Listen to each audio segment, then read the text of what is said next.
গেছেন তার সাথে দেখা করার জন্য, তিনি কি করেছেন? দুধ মার জন্য গায়ের চাদর খুলে বিছিয়ে দিয়েছেন। সবাই অবাক, রাসূলুল্লাহ কাকে এত সম্মান দিলেন? এক মহিলা বেদুইন, আমরা চিনি না।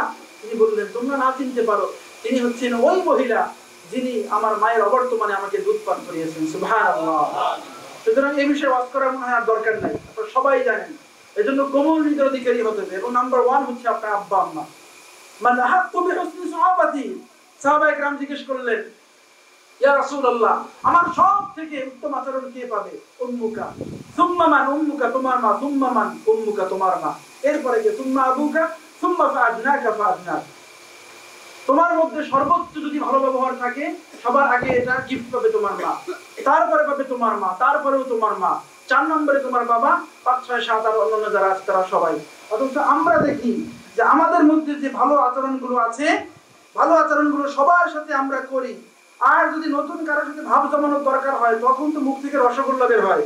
কিন্তু আব্বা আম্মার সাথে কথা বলতে গেলেই আমাদের চেহারা পরিবর্তন হয়ে যায়, ঠিক কিনা?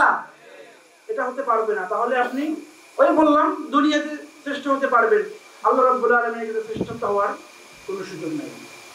পরবর্তী পয়েন্ট, প্রিয় ভাইয়েরা, আল্লাহ রাব্বুল আলামিনের কাছে আপনাকে যদি শ্রেষ্ঠ হতে হয়, আপনাকে নির্ভেজাল মানুষ হতে হবে। মানুষকে ধোঁকা দেওয়া যাবে না। এটা খুবই গুরুত্বপূর্ণ পয়েন্ট, নোট করেন। মানুষকে ধোঁকা দেওয়া যাবে না। আমাদের সমাজে প্রচুর পরিমাণে ধোঁকা দেয়, বিশেষ করে ব্যবসায়ীরা। আপনাদের আত্মীয় স্বজনের মধ্যেও অনেক ব্যবসায়ী থাকতে পারে, বা নিজেরও অনেক ব্যবসা করতে পারেন। দেখবেন যখন দোকানে কিনতে যাবেন যে ভাই চিনি কি এটা 1 নম্বর না 2 নম্বর, এমন ভাবে আপনাকে বলবে যে চিনি 1 নম্বর মানে আমি নিজে গিয়ে কারখানা থেকে ভাঙাই নিয়ে আসছি, তাই না?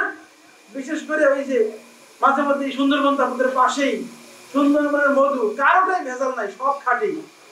অথচ দেখা যায় কিছুদিন পরে গিয়ে, যাই হোক সে কথা না বললাম, প্রিমিয়াম হানি সবাই বিক্রি করে।